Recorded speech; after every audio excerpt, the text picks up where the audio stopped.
السلام علیکم friends, welcome to کتاب نگری یوٹیوب چینل۔ کتابوں کی نگری میں خوش آمدید۔ میں ہوں آپ کی ہوسٹ اقرا یاسین، اور آج میں آپ کے لیے لے کر آئی ہوں کرن رفیق کے قلم سے تحریر کردہ ناول عشق نہ چاندہ یار کی ایپیسوڈ نمبر 8 کو لے کر۔ اس ایپیسوڈ کو سٹارٹ کرنے سے پہلے آپ کر لیجئے ہمارے چینل کو سبسکرائب، ویڈیو کو لائک اور کلک کر لیجئے بیل آئیکن کو۔ اب آتے ہیں ایپیسوڈ کی جانب۔ عشی پلیز اپنی محبت کے لیے مجھے ایک موقع دے دو۔ آج حازم علی شاہ گڑ گڑا رہا تھا اپنے عشق کے سامنے۔ تاریخ نے خود کو دہرایا تھا۔ کچھ سال پہلے تو اشال نے بھی اسے اعتبار کرنے کو کہا تھا، اس کی محبت کی بھیک مانگی تھی، لیکن وہ سنگ دل بنا رہا تھا۔ میرا ظرف اجازت نہیں دیتا کہ میں سب بھول جاؤں۔ آپ چاہتے ہیں نا کہ میں خوش رہوں، تو خدا کا واسطہ ہے میں ہاتھ جوڑتی ہوں آپ کے آگے، آپ مجھے طلاق۔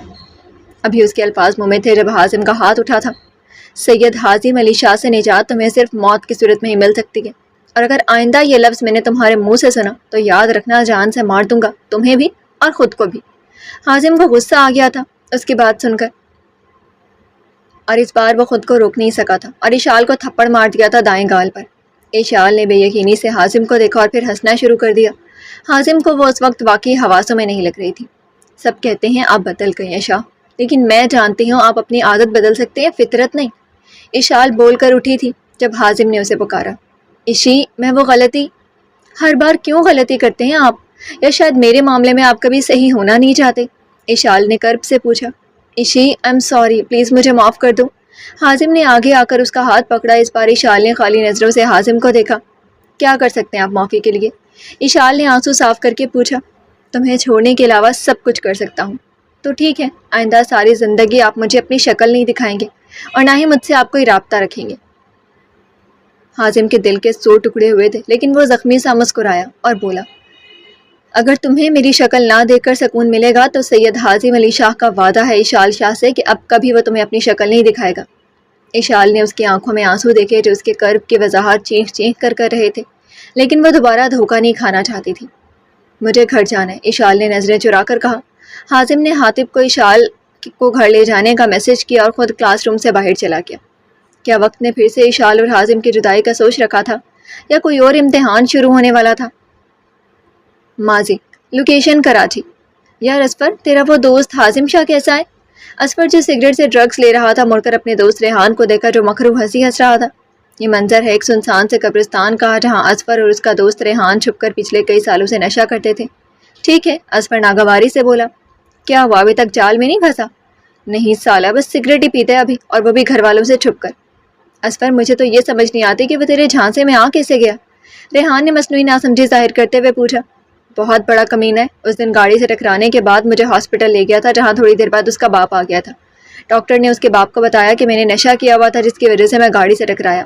پھر اس کے باپ نے کافی لمبا لیکچر دیا اور بولا میرے بیٹے سے دور رہنا، لیکن بیٹا تو اگلے دن ہی ہاسپٹل حاضر تھا۔ اس کے باتوں سے لگا کہ اس کے باپ نے اسے کچھ بھی نہیں بتایا، بس میں نے باتوں باتوں میں اس کا بیک گراؤنڈ پوچھا اور خود کو مظلوم اور غریب ظاہر کر دیا، اور جھوٹی کہانی سنا دی اسے کہ میرا باپ مر گیا، میری ماں بیمار ہے اور اس کی دوائیوں کا خرچہ وغیرہ وغیرہ۔ بس تب سے ہی وہ ہر مہینے 20,000 بھیجتا ہے اور ملنے آتا ہے۔ اسفر نے اسے سارا واقعہ دوبارہ سنایا جو ریحان پہلے سے ہی جانتا تھا، تو ریحان نے بے ساختہ کہا لگایا، یار ویسے بڑا ہی کوئی شریف انسان ہے جو اب تک اپنی منقوہہ کے ہوتے ہوئے بھی اس نے اسے اپنے قریب نہیں کیا۔ اگر اس کی جگہ میں ہوتا تو قسم سے کبھی رخصتی کا انتظار نہیں کرتا۔ ریحان خباثت سے بولا۔ شریف نہیں، انا پرست بول، اپنی منقوہہ کو پسند ہی نہیں کرتا۔ اسفر آنکھ مارتے ہوئے بولا۔ یار ویسے کیا تو نے اس کی منقوہہ کو دیکھا ہے؟ ریحان نے پرتجسس انداز میں پوچھا۔ ہاں، ایک دن اس کا موبائل میرے پاس تھا تو اس پر اس کا میسج آیا تھا، ڈی پی اس کی لگی ہوئی تھی۔ قسم سے کیا چیز ہے، میں تجھے بتا نہیں سکتا، پوری کی پوری شراب ہے۔ اسے دیکھ کر ایسا نشہ چڑھا تھا جیسے وسکی اور رم کا بھی نہیں چڑھتا۔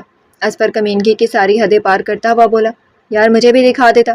صبر رکھ میری جان، تجھے دکھاؤں گا نہیں، ملواؤں گا بھی، لیکن کچھ دن صبر کر۔ اسفر تو کیا کرنے والا ہے؟ بس دیکھتا جا میرے یار، اور ویسے بھی تو عام کھانا، بوٹلیوں سے تیرا کیا لینا دینا؟ اسفر دوبارہ سگریٹ منہ سے لگاتا ہوا خباثت سے ہنستے ہوئے بولا۔ جواب میں ریحان نے بھی کہا لگایا۔ جیسے ہی حازم کچن میں آیا، سامنے گھر کی سب خواتین کو کچن میں بزی دیکھ کر کچھ چونک گیا۔ ماما، ایک کپ کافی پلا دے؟ حازم نے آمنہ شاہ سے کہا، لیکن آج نظریں اشال کے سراپے پر اٹھی تھی۔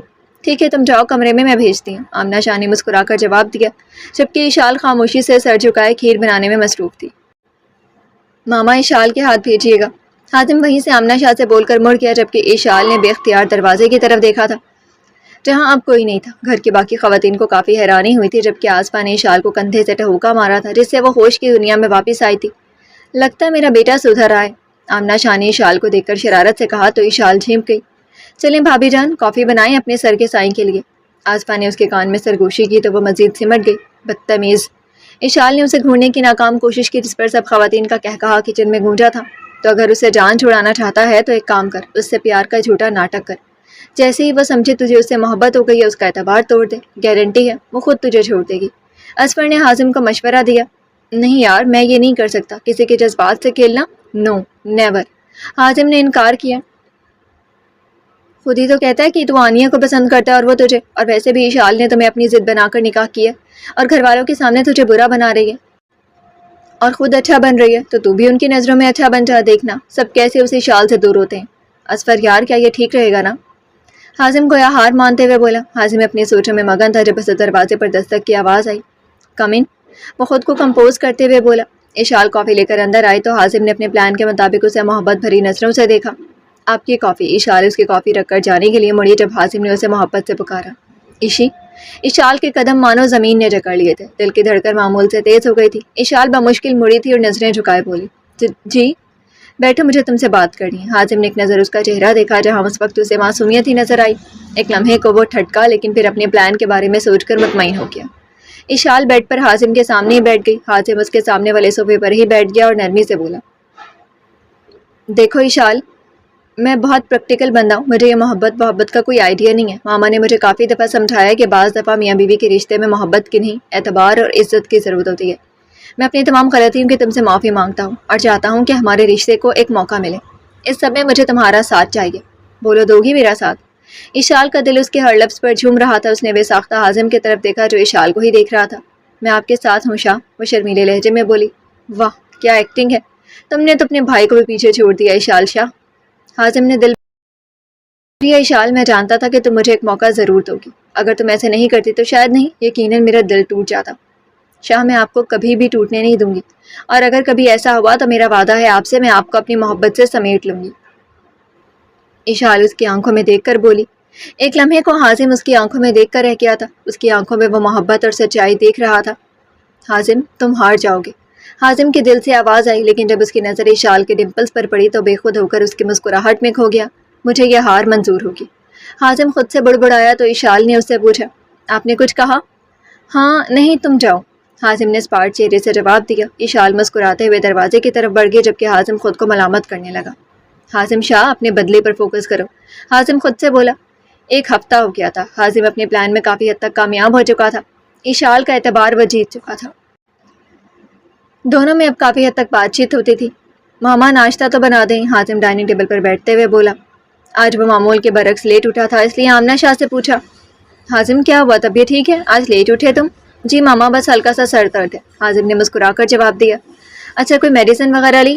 جی ماما لی تھی، حازم نے سرخ آنکھوں سے مسکرا کر آمنہ کو جواب دیا تو آمنہ شاہ کچن میں چلی گئیں۔ تھوڑی دیر بعد اشال سیڑھیوں سے اترتی ہوئی نظر آئی جو مسکراتے ہوئے کسی سے موبائل پر بات کر رہی تھی۔ حازم نے غور سے اس کا چہرہ دیکھا، اس کے ڈمپل میں بھی اس کی مسکراہٹ کی طرح آنکھ مجھولی کھیل رہے تھے۔ سچی؟ کب آ رہے ہیں پاکستان؟ اشال خوشی سے تقریباً چیخی تھی۔ حازم نے پرتجسس ہو کر اشال کو دیکھا تھا۔ ہنی بھائی بتائیں نا پلیز۔ اشال صفحے پر بیٹھ کر اس سے منت کرنے لگی جبکہ حازم کا غصہ آ گیا تھا، وہ جانتا تھا کہ وہ اپنے ماموزاد حنین سے بات کر رہی ہے۔ ہنی بھائی پلیز نہ بتائیں بھی۔ نہیں، میں اب تب تک آپ سے بات نہیں کروں گی جب تک آپ بتائیں گے نہیں کہ آپ کب آ رہے ہیں، اشال مصنوعی ناراضگی کا اظہار کرتے ہوئے بولی جبکہ یہ منظر حازم کے لیے ناقابل برداشت ہو رہا تھا۔ وہ خود بھی نہیں جانتا تھا کہ اسے اتنا غصہ کیوں آ رہا ہے۔ ہاں وہ اس کی بیوی تھی، شاید اس لیے، حازم نے دل میں سوچا۔ ٹھیک ہے، میں انتظار کروں گی، اللہ حافظ، اشال مسکراتے ہوئے بولی۔ مسڈ یو ٹو ہنی بھائی، اشال نے مسکرا کر کال بند کی تو اس کی نظر حازم پر پڑی۔ وہ مسکرا کر ڈائننگ ٹیبل پر آ گئی اور بولی، آپ کا ناشتہ لاؤں؟ نہیں، حازم نے مشکل سے ضبط کیا تھا۔ ٹھیک ہے، خلاف توقع اشال پوچھ کر وہاں سے اٹھ گئی جبکہ حازم کو اس کا رویہ عجیب لگا تھا۔ حازم ناشتہ، آمنہ شاہ کی آواز اسے سوچوں سے باہر آئی تھی۔ ماما مجھے بھوک نہیں ہے، حازم یہ بول کر وہاں سے چلا گیا جبکہ آمنہ شاہ نے ناسمجھی سے اس کی پشت دیکھی تھی۔ اشال بچے کیا بات ہے، آپ بڑی چپ چپ ہو؟ صبح ناشتے کی میز پر اکبر شاہ نے اس کی غائب دماغی نوٹ کرتے ہوئے پوچھا تھا۔ حازم نے بے ساختہ ان کی طرف دیکھا تھا جس کا چہرہ اس وقت مرجھایا ہوا سا لگ رہا تھا۔ بابا سائیں، آپ کو پتہ ہے کل ہنی بھائی کی کال آئی تھی، وہ بتا رہے تھے کہ وہ پاکستان آ رہے ہیں، لیکن کب آ رہے ہیں یہ نہیں بتایا۔ اشال منہ بس اٹھتے ہوئے معصومیت سے بولی، جبکہ حازم کو اس کا انداز ایک آنکھ نہیں بھایا تھا۔ اس سے پہلے کہ اکبر شاہ کوئی جواب دیتے، ایک بھاری مردانہ آواز ہال میں گونجی تھی۔ السلام علیکم ایوری ون۔ سب نے مڑ کر دیکھا تھا اور اشال تو جسے سکتے میں آ گئی تھی۔ ہنی بھائی! اشال خوشی سے بھاگی تھی اور اس کے گلے لگ گئی تھی۔ سب اس کے بچپنے پر مسکرا دیے تھے، جبکہ حازم کے ماتھے پر لاتعداد شکنیں آ گئی تھیں۔ آپ کو پتہ ہے ابھی آپ کی بات کر رہی تھی میں سب سے، آپ کب آئے پاکستان اور میرے لیے کیا لائے ہیں؟ ماموں مانی کیسے ہیں، وہ کیوں نہیں آئے؟ اشال نے ایک سانس میں اس سے سوال پوچھ ڈالے۔ ارے مجھے سانس تو لینے دو، آتے ہی اتنے سوال۔ حنین نے مسکرا کر اسے کہا تو وہ چیم گئی۔ حنین آگے بڑھ کر سب سے ملا۔ سب نے کرم چوچی سے اس کا استقبال کیا سوائے حازم کے، جس نے صرف ہاتھ ملانے پر ہی اکتفا کیا تھا۔ ابھی تھوڑی دیر ہی گزری تھی کہ انہیں لاؤنج میں بیٹھے جب حازم سیڑھیوں سے اترتا دکھائی دیا۔ شاید وہ کہیں جا رہا تھا۔ ایک نظر اس نے لاؤنج میں بیٹھے سب افراد پر نظر ڈالی۔ ماما میں ایک دوست سے ملنے جا رہا ہوں۔ حازم بتا آمنہ شاہ کو رہا تھا، لیکن نظر بار بار اشال کی طرف اٹھ رہی تھی، جو اپنے ہنی بھائی سے باتوں میں ایسی مصروف تھی کہ حازم کی موجودگی بھی نوٹ نہیں کر سکی۔ ٹھیک ہے بیٹا، آمنہ شاہ نے مسکرا کر جواب دیا۔ حازم نے ایک نظر اسے دیکھا اور پھر باہر کی جانب چل دیا۔ اوہ، تو اشال شاہ تمہارے لیے حازم شاہ صرف ایک ضد تھا؟ تم نے میرا استعمال کیا اشال، اب تمہیں اس کی سزا بھگتنی ہوگی۔ حازم منفی سوچوں سے گھرا ہوا تھا۔ 2 دن رہ کر حنین واپس چلا گیا اور ان 2 دنوں میں اشال نے حنین کو پاکستان کی کافی سیر کروا دی تھی اور حازم کو مکمل اگنور کر گئی تھی۔ حازم کے تمام کام ان دنوں میں آمنہ شاہ نے کیے تھے اور یہ چیز حازم کے غصے میں مزید اضافہ کر گئی تھی۔ شاہ، آپ کی کافی۔ حازم اپنے اسٹڈی روم میں بیٹھا تھا جب اشال رات کے وقت اس کے لیے کافی بنا کر لائی تھی۔ حازم نے ایک نظر اسے دیکھا اور بولا، مجھے نہیں پینی۔ اشال نے کافی حیرت سے اسے دیکھا تھا، کیونکہ وہ جانتی تھی کہ کافی کے لیے وہ کبھی نہ نہیں کرتا۔ شاہ، آپ کی طبیعت تو ٹھیک ہے؟ پلیز اشال، جاؤ یہاں سے۔ حازم نے بمشکل خود پر ضبط کیا تھا۔ اسے رہ کر حنین اور اشال کا گزرا وقت یاد آ رہا تھا، اور ساتھ میں اصفر کی باتیں۔ وہ معصوم ہے اصفر، وہ کبھی ایسا کوئی کام نہیں کرے گی جس سے ہماری عزت پر کوئی حرف آئے۔ حازم اصفر سے سنجیدگی سے بولا، وہ معصوم ہے تو کیا اس کا کزن، کیا نام ہے اس کا، ہاں حنین، وہ تو معصوم نہیں ہے، وہ تو اس کا فائدہ اٹھا سکتا ہے نا۔ اصفر نے اس کا برین واش کرنے کے لیے نیا حربہ استعمال کیا، جس سے حازم واقعی اس سوچ میں پڑ گیا تھا، کیونکہ وہ جرمنی سے آیا تھا اور بچپن سے ہی حازم کو سخت ناپسند تھا۔ شاہ، کہاں کھو گئے ہیں آپ؟ اشال اس کے کندھے پر ہاتھ رکھ کر بولی۔ فار گاڈ سیک اشال، جاؤ یہاں سے۔ حازم نے ناگواری سے اس کا ہاتھ جھٹکا تھا۔ اشال لڑکھڑائی تھی اور اس کا ہاتھ اسٹڈی ٹیبل کی کھلی دراز پر لگا اور وہاں سے سگریٹ کے 2 ڈبے باہر گرے۔ اشال نے بے یقینی سے اسے دیکھا اور دوسری نظر ان ڈبوں کو۔ حازم ایک پل کو ساکت ہوا تھا، لیکن اگلے ہی لمحے خود کو کمپوز کرتے ہوئے اس نے وہ ڈبے اٹھائے اور دوبارہ دراز میں رکھے۔ اس دوران اشال بے یقینی سے اسے دیکھ رہی تھی۔ شاہ، آپ سگریٹ پیتے ہیں؟ ہاں تو؟ حازم نے اسپاٹ چہرے سے جواب دیا۔ شاہ، یہ غلط ہے آپ کی ہیلتھ۔ بس کرو اشال اور جاؤ یہاں سے، تمہارا لیکچر لینے کے موڈ میں بالکل بھی نہیں ہوں۔ حازم نے تیزی سے اس کی بات کاٹ کر کہا۔ شاہ، آپ اسے چھوڑ دیں ورنہ میں بابا سائیں کو سب بتا دوں گی۔ اشال نے اسے دھمکی دی تھی۔ شوق سے بتاؤ، لیکن بتاتے وقت ایک بات اپنے اس دماغ میں اچھے سے بٹھا لینا کہ اس کے بعد میں تمہیں طلاق دینے میں 1 سیکنڈ بھی ضائع نہیں کروں گا۔ شاہ، اشال نے نم آنکھوں سے بے یقینی سے پکارا۔ جاؤ یہاں سے، دماغ خراب کر کے رکھ دیا میرا۔ حازم نے اس کا بازو پکڑ کر تقریباً گھسیٹتے ہوئے اپنے کمرے سے باہر نکالا۔ آئندہ میرے کمرے میں بغیر اجازت کے قدم رکھا تو یاد رکھنا میں ہر حد بھول جاؤں گا۔ حازم نے اسے انگلی کے اشارے سے دھمکا کر اس کے منہ پر دروازہ بند کر دیا تھا، اور اشال اب تک یہ سوچ رہی تھی کہ شاہ کا اصلی چہرہ کون سا تھا، وہ جو 2 ہفتے پہلے تک کا تھا یا وہ جو اب ہے۔ اس دن کے بعد اشال نے ناراضگی کے اظہار کے طور پر شاہ کو مکمل اگنور کر دیا تھا، لیکن شاید حازم کو اس بات سے کوئی فرق نہیں پڑ رہا تھا، یا وہ ایسا ظاہر کر رہا تھا۔ اکبر شاہ بلال شاہ کے ساتھ گاؤں کی کسی شادی میں گئے تھے، جبکہ آصفہ آمنہ شاہ اور عائشہ شاہ کے ساتھ شاپنگ پر گئی تھی۔ اشال کے چونکہ سر میں درد تھا، اس لیے وہ گھر پر ہی رک گئی تھی۔ علی شاہ اسلام آباد میں تھے بزنس میٹنگ کے لیے، جبکہ ہمدان شاہ اپنی ڈیوٹی پر اور حاتب لاہور تھا۔ وہ گھر پر بالکل اکیلی تھی، جبکہ حازم کی اسے کوئی خبر نہیں تھی۔ وہ کچن میں آئی تھی اپنے لیے چائے بنانے، جب اس کا موبائل رنگ کرنے لگا۔ نیا نمبر دیکھ کر اس نے اگنور کیا، لیکن جب تقریباً 7ویں کال آئی تو اس نے ریسیو کی اور سخت لہجے میں بولی، ہیلو، کیا مس اشال بات کر رہی ہیں؟ دوسری طرف سے کوئی مردانہ آواز گونجی تھی۔ اشال ٹھٹکی تھی ایک اجنبی سے اپنا نام سن کر۔ جی آپ کون؟ جی میں حازم کا فرینڈ بات کر رہا ہوں، اس کا ایکسیڈنٹ ہو گیا اور وہ اس وقت ہاسپٹل میں ہے۔ اشال کا دماغ سن ہو گیا تھا سب سن کر، آنسو ایک دم پلکوں کے باڑ توڑ کر باہر نکلے تھے۔ کون سے ہاسپٹل؟ دوسری طرف سے ہاسپٹل کا نام بتا کر کال بند کر دی گئی تھی۔ اشال دیوانہ وار باہر کی طرف بھاگی تھی۔ ارد گرد نظر دوڑائی تو ڈرائیور نظر نہ آیا۔ وہ جلدی سے باہر بھاگی تھی۔ جیسے ہی وہ اپنے گھر سے روڈ پر دیوانہ وار بھاگتے ہوئے آئی، کسی نے پیچھے سے پکڑ کر اس کے منہ پر رومال رکھا، جس سے وہ ہوش و خرد سے بیگانہ ہو گئی تھی۔ یار اصفر، پلان تو زبردست ہے، لیکن اگر حازم وہاں پہنچ گیا تو؟ ریحان نے اشال کے وجود کو بازو میں اٹھاتے ہوئے کہا۔ اصفر نے خباثت سے کہکہا لگایا اور بولا، تو میری جان، اسے ہی تو بلانا ہے اور اس لڑکی کو اس کی نظر میں بد کردار ثابت کرنا ہے۔ میں جانتا ہوں جتنا غصہ اسے آتا ہے وہ اس لڑکی کو کھڑے کھڑے طلاق دے دے گا اور غصے میں ہمارے پاس ہی چھوڑ جائے گا، اور یہاں وہ سب سے بڑی غلطی کرے گا۔ ویسے ماننا پڑے گا تو واقعی بہت خبیث ہے۔ ریحان نے ہوس بھری نگاہوں سے اشال کو دیکھا، لیکن ایک بات سمجھ میں نہیں آئی۔ ریحان نے اشال کو گاڑی کی پچھلی سیٹ پر لٹاتے ہوئے اصفر سے پوچھا، جو ڈرائیونگ سیٹ سنبھال چکا تھا۔ کیا؟ اصفر نے پوچھا۔ یہی کہ وہ تیری بات پر یقین کیسے کرے گا؟ مطلب تو ہی کہتا ہے کہ وہ عزت کے معاملے میں بڑا یقین کرتا ہے اس پر؟ وہ ایسے کہ پچھلے چند دنوں میں اس کے دماغ میں نے یہ بات ڈال دی ہے کہ وہ اس دنیا میں عورت وہ ہستی ہے جس پر کبھی اعتبار نہیں کیا جا سکتا، اور باقی کا کام اس کا حلیہ کرے گا۔ حلیہ؟ ریحان نے ناسمجھی سے اصفر کو دیکھا۔ مطلب اس کو ویسٹرن ڈریس میں دیکھ کر حازم شاہ کا کیا ری ایکشن ہوگا؟ اس کی بات کو سمجھ کر ریحان نے خباثت سے ہنستے ہوئے اسے سلیوٹ کیا۔ ویسے آج کی رات کافی اچھی گزرنے والی ہے، ریحان بولا۔ بیٹا اب ہر رات ہی اس کے ساتھ رنگین ہوگی، اصفر جواب میں بولا تو دونوں نے بے ساختہ کہکہا لگایا۔ حازم جو جم سے نکل رہا تھا، اس کا موبائل رنگ کرنے لگا۔ نیا نمبر دیکھ کر حازم نے پہلے اگنور کرنا چاہا، لیکن جب اس نمبر سے میسج آیا تو اس نے بے ساختہ اپنا واٹس ایپ آن کیا۔ میسج میں لکھا تھا، اپنا واٹس ایپ آن کر کے اپنی عزت کا جنازہ نکلتے دیکھ لو۔ حازم کو کچھ پکچرز ملی تھیں۔ حازم نے جب ان پکچرز کو دیکھا تو اس کی آنکھیں ایک پل میں سرخ ہوئی تھیں۔ اشال کسی صوفے پر نازیبا سے کپڑے پہنے ٹیک لگا کر بیٹھی تھی۔ اشال کے حلیے سے لگ رہا تھا کہ وہ اس جگہ پر اپنی مرضی سے بیٹھی ہے، اور یہ سوچ کر حازم شاہ بھول گیا تھا کہ وہ کون ہے۔ یاد تھا تو بس اتنا کہ وہ شاہوں کی عزت ہے۔ حازم نے اس نمبر پر کال کی، لیکن نمبر بزی جا رہا تھا۔ حازم کو شاید ہی کبھی اتنا غصہ آیا۔ ضبط سے اس کی آنکھیں سرخ سمندر کا نظارہ پیش کر رہی تھی۔ تھوڑی دیر بعد اسے ایک اور میسج موصول ہوا، اپنی عزت کو اس ایڈریس پر آ کر بچا لو اگر بچا سکتے ہو۔ حازم جلدی سے اپنی گاڑی کی طرف بڑھا تھا، اور جتنی جلدی وہ چلا سکتا تھا چلا رہا تھا۔ 10 منٹ کی ڈرائیو کے بعد وہ اس جگہ پہنچا تو اسے اشال کے نشے میں ڈوبی آواز سنائی تھی، میں محبت کرتی ہوں آپ سے۔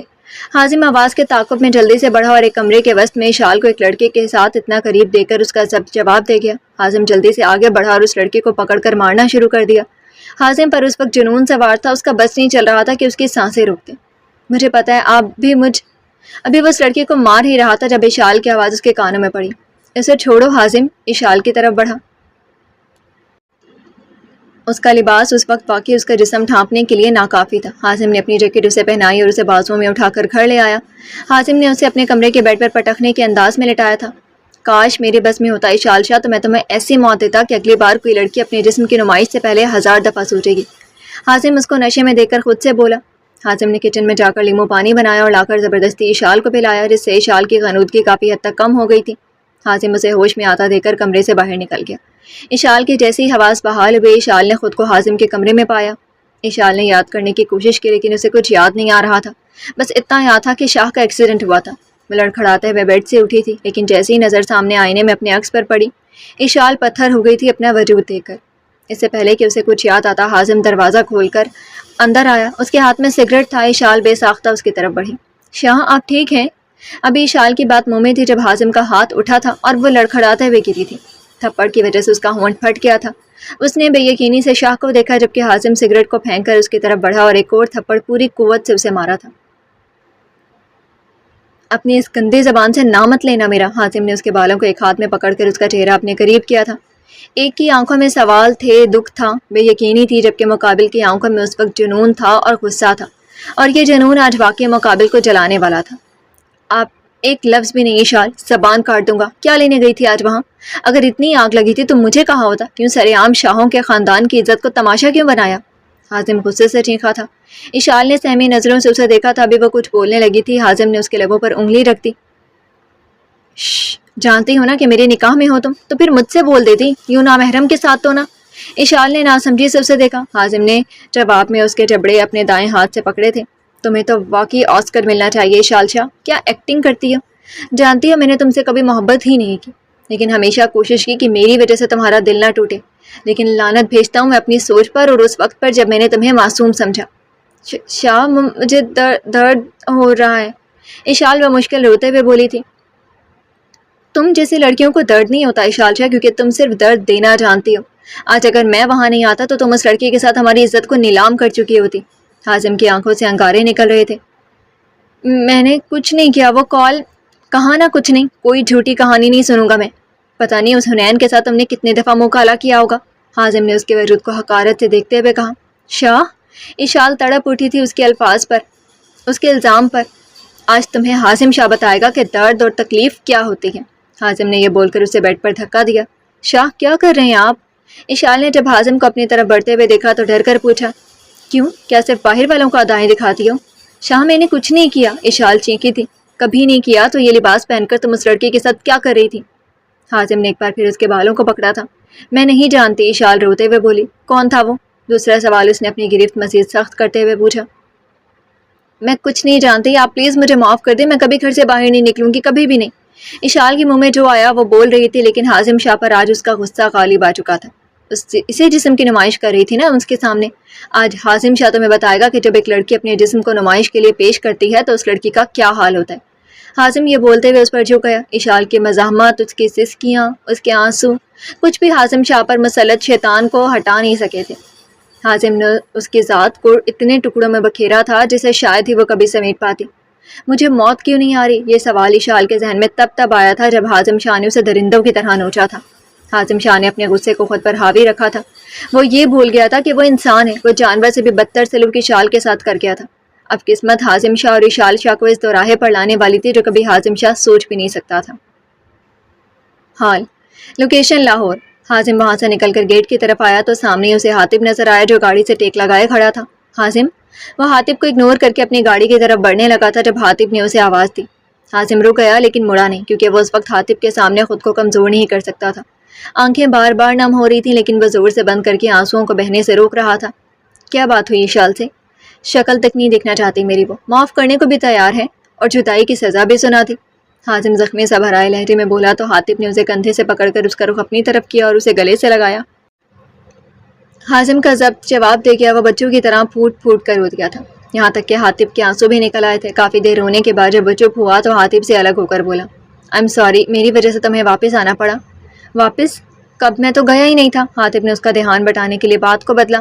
مطلب مجھے پتا تھا تیری چھترول ہونی ہے اور بعد میں تو نے میرے پاس ہی آنا ہے. اور دوسری بات یہ کہ تم اپنی بہن کو میرے ساتھ اکیلے، وہ بھی رات کی تنہائی میں، کبھی نہیں جانے دیتے. حاطب شرارت سے بولا. جواب میں وہ ہلکا سا مسکرایا. جی تو فرینڈز، کیسی لگی آپ کو آج کے ایپیسوڈ؟ کمنٹ سیکشن میں ضرور بتائیے گا. پھر حاضر ہوں گے ناول کی نیکسٹ ایپیسوڈ کے ساتھ. تب تک کے لیے اجازت دیجیے. شکریہ. اللہ حافظ.